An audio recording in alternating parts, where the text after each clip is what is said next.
No matter the difficulty, the Sakuko fight in Silent Hill F comes down to two key moments where you need to go on offense. Higher difficulties don't change much. Sakuko just gains new attacks, hits harder, and recovers quicker. The strategy is the same. The right Omamoris or items just help you finish it faster. Here's how to beat Sakuko on any difficulty.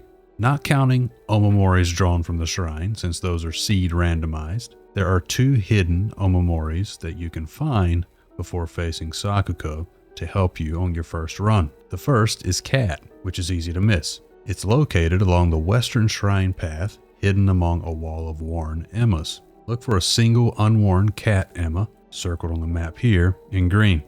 The second is Hawk, found in the corridors. Continue to the eastern section until you spot an enemy drop in front of you. Enter the room behind that enemy to find it. Another thing to keep in mind is Higashi. And this really applies to anywhere you struggle in the game because stamina regen isn't great. Using a Higashi item gives you unlimited stamina for about 90 seconds. If you can equip both Omamoris on your first run, great. If you only have one available slot, equip Hawk if you want to play aggressively.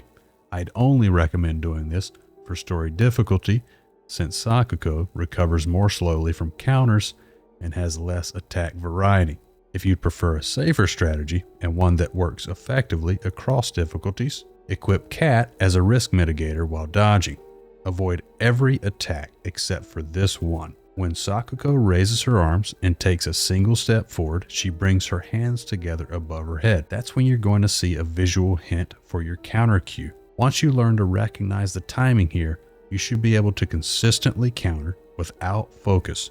But if you start to focus as soon as her arms go up, you can give yourself a bigger counter window.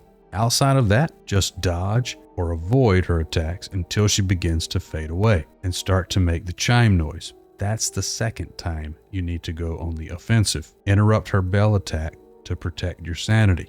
On story, one light attack is enough to interrupt her. On hard, it takes two. On Lost in Fog, skip light attacks altogether. Use two heavy attacks. Other than having access to stronger Omamoris, that's the fight. You stay defensive except for those two offensive moments. On later playthroughs, a few additional Omamoris can make the fight easier. Suzuran, found in the mountain area during your first playthrough, increases perfect dodge timing. And then there's Rabbit, which will allow you to press heavy attack after doing a perfect dodge to perform a powerful counter. Together with Suzuran, I would say this duo is one of the strongest combinations. Unfortunately, this one isn't available until you get to the school in New Game Plus.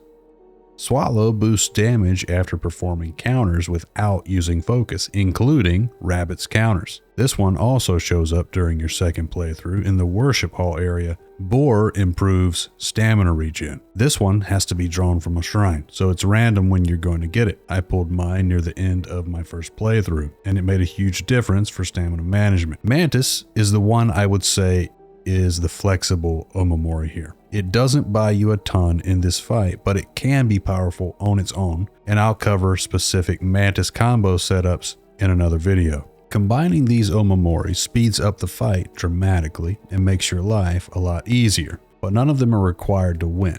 During your first playthrough, unfortunately, you're not going to have access to a lot of these, so I would recommend either Hawk or Cat.